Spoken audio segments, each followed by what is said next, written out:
Hi guys, welcome to a playthrough of the Streets of Hope level from Hitman Absolution. My name's Travis, I'm on the community team at IO Interactive in Copenhagen, and I'm with the game director, Tor Bluestyle, who's here with me. Hey, and hope you will enjoy this speedy playthrough of this very large level from Hitman Absolution.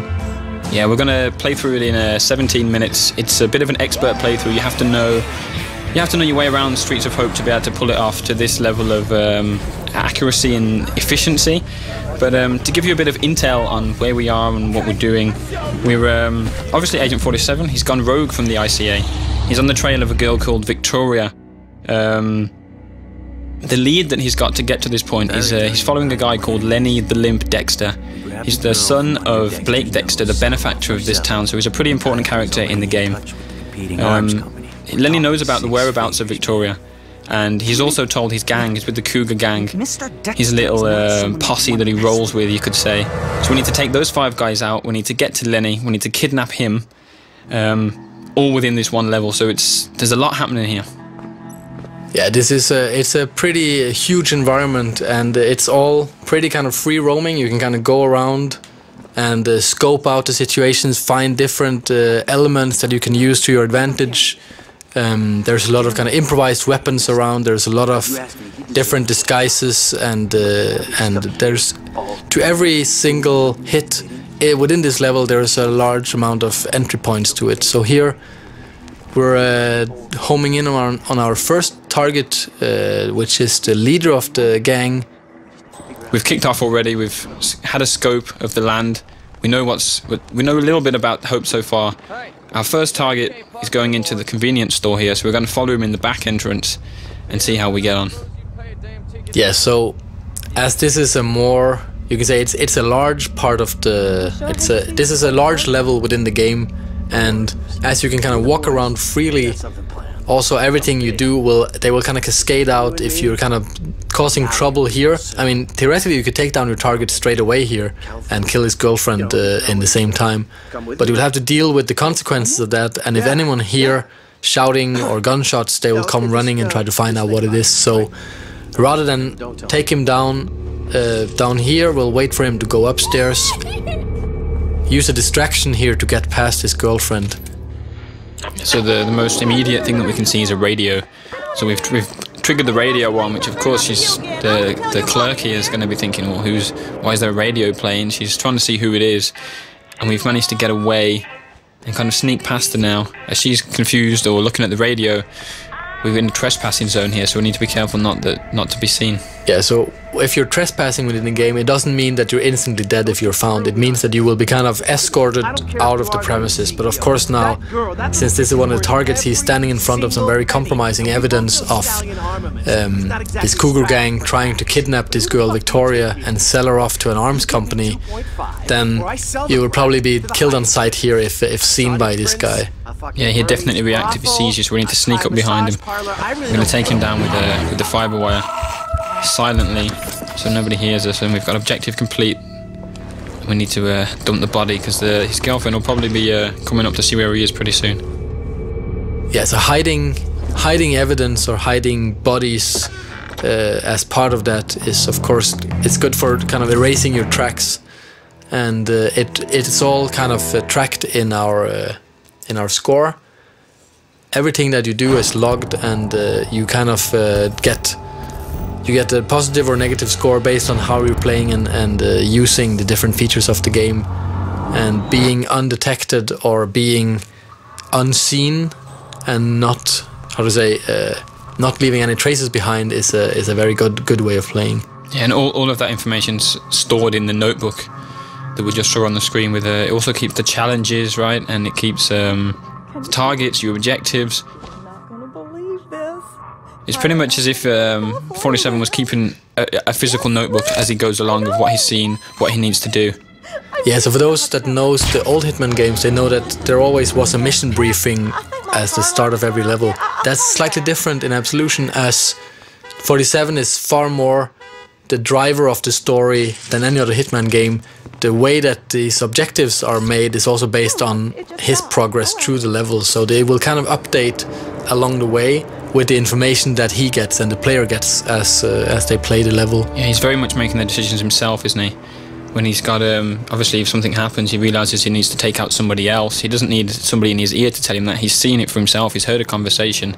So it's very dynamic in that sense. Yeah, so actually for this level, as you enter, you only know that Lenny the limp has to be kidnapped. But as you enter the level, you find out, okay, there is this guys, this Cougar gang, and they know way too much about Victoria, so they also have to be taken out.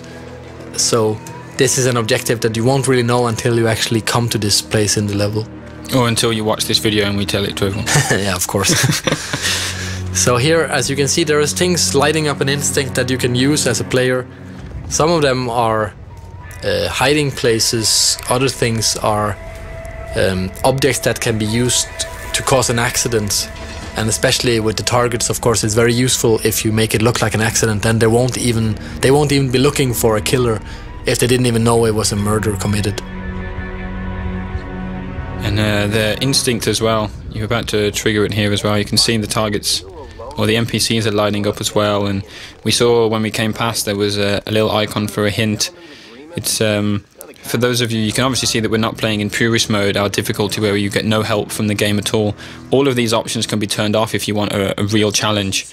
So bear that in mind as you play through. That if you are a purist player and you really want a really difficult experience, you can customize it that way, if that's the sort of thing that you're looking for. But to show off the features, we're going to keep the HUD on for this playthrough.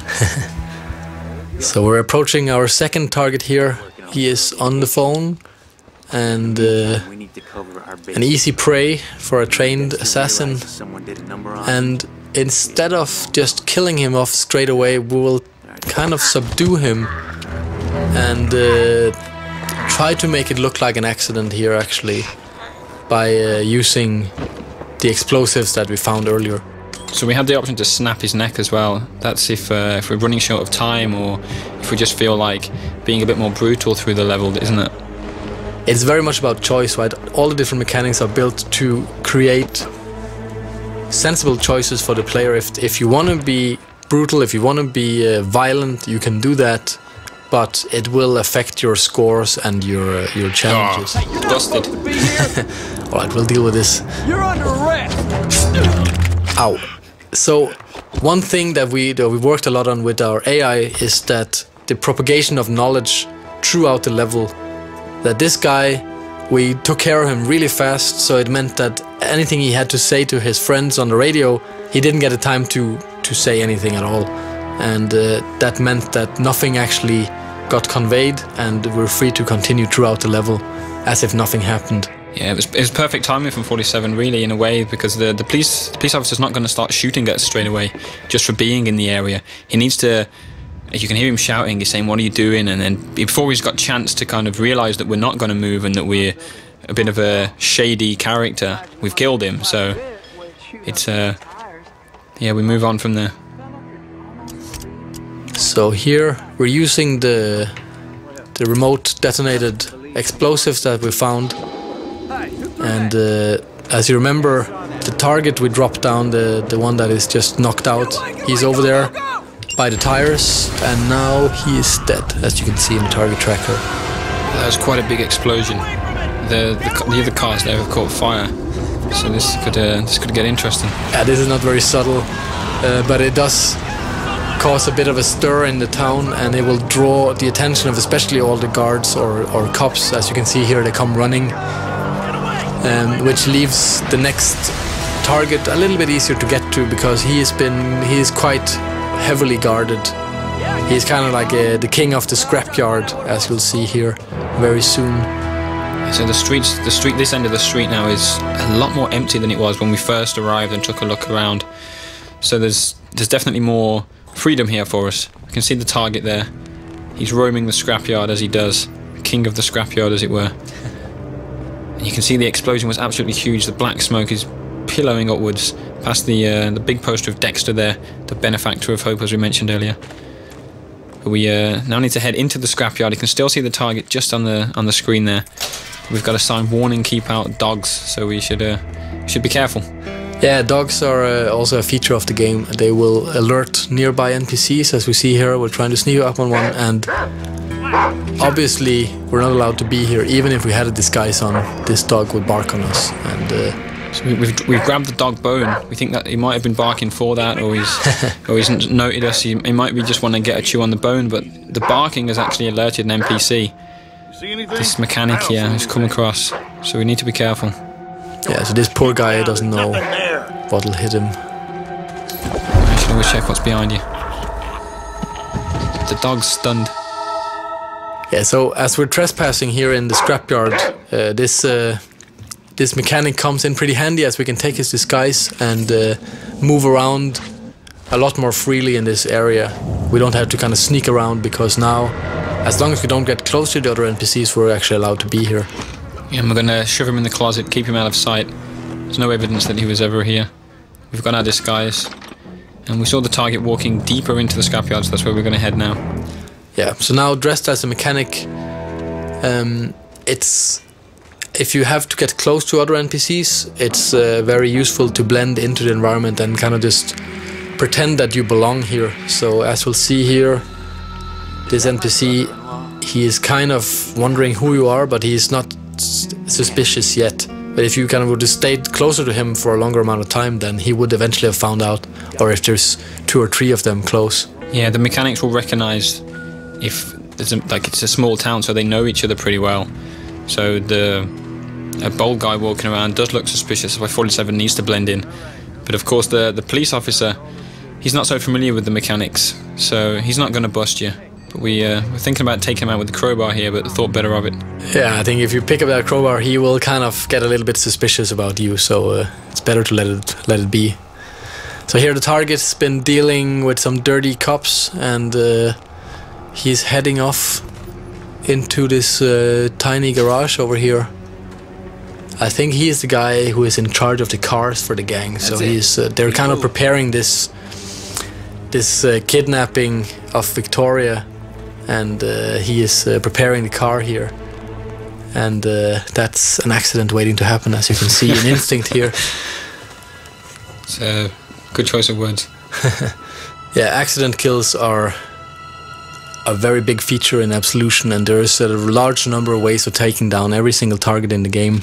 And this is where the team has really went to town on coming up with inventive ways of killing targets that are kind of localized to each area. So naturally here in a garage, what better to use than a car lift? Who's screwing about? Okay, all right. Who's making the racket? So it's the 3rd target down. The target tracker resembles that. We've got three targets down, a really high score. The police are on the way in to see what's happened. You can hear the mechanics. We're a bit worried about this guy who's just been crushed, but we're clear. We're away. Oh, it's got warning attack dogs again, so we have to be careful about that. We're now in the Cougars' nest. This is like the main hangout area for the Cougars. They're there hosting a bit of a party for Lenny. But they're having a barbecue, and you might see the lighter fuel there, which could be an option. Barbecues and lighter fuel tend to go pretty well together when Agent 47's around. And we can also see the policeman down there. He's allowed to be in this area. We're not, as a mechanic. It's a bit of a private area, so we're going to try and take his disguise and see if we can get closer to our target. Yes, usually these kind of isolated characters are pretty useful for us, as they provide disguises and weapons and so on. We've just got an improvised weapon there, a bottle. Smash this around the guy's head. Smash. He's down. Disguise is ready to get picked up. And 47 needs to choose a weapon here. Yeah, so what else to use than an axe rather than a tomahawk? And we can see why why the police officer was so distracted there. That was a really perverted guy. And now we have his clothes on. Awesome. So dressed as a police officer, we're allowed to get closer to these guys up here. And basically we only have one of these as a target, the one in the middle. Yeah, Mason. And everyone else, unfortunately, will be collateral in this point shooting, which is one of our new features in the game. Allows us to kind of slow down time to a minimum, and using our instinct powers, take them down instantly. And as you can see, they're trying to pull their guns to fight back, but as they're taken down too quickly for that, the whole thing goes down without anyone making a sound, as we also use silenced guns for this. Yeah, we've also used all of our instinct though. It's very expensive to use point shooting, especially on so many characters all at one time. So there's a lot of strategy involved in when you should use your point shooting. You can't just walk up to any character and shoot them and do it instantly. You have to make sure you do it at the right time, otherwise you run out of instinct completely. But there's the other target's come out here. He's come to investigate, probably come back to the barbecue, and he's stunned by the dead bodies. Ow, poor old guy. 47's just killed the barber. Yeah, that's sad, but it's for the greater good. We need a new disguise here, because now there's a lot of police officers in the building here. So using the barber, which is freely allowed to walk around here, it's a pretty powerful disguise, and as you can see, there's lots of characters here, so trying to go in here guns blazing would be pretty dangerous and difficult. There is a lot of NPCs here. You can also see there's a guy a little bit further ahead getting his pistol ready, so he's prepared for a shootout. But it would be a bit of a mistake to pull your guns out here. Sneaking through as the barber is probably the best way through. Towards Lenny, who you can see down there. Instinct lights up in blue, not red because he's not a target. We need to kidnap him. And we make our way down. Yeah, so basically now there's this one police officer standing between us and Lenny at the moment, so we will just quickly deal with him. Quickly deal with him by putting a pair of scissors in his neck. Well, yeah. Deal with him in 47's trademark way. Yeah, you could have subdued him, right? Poor guy.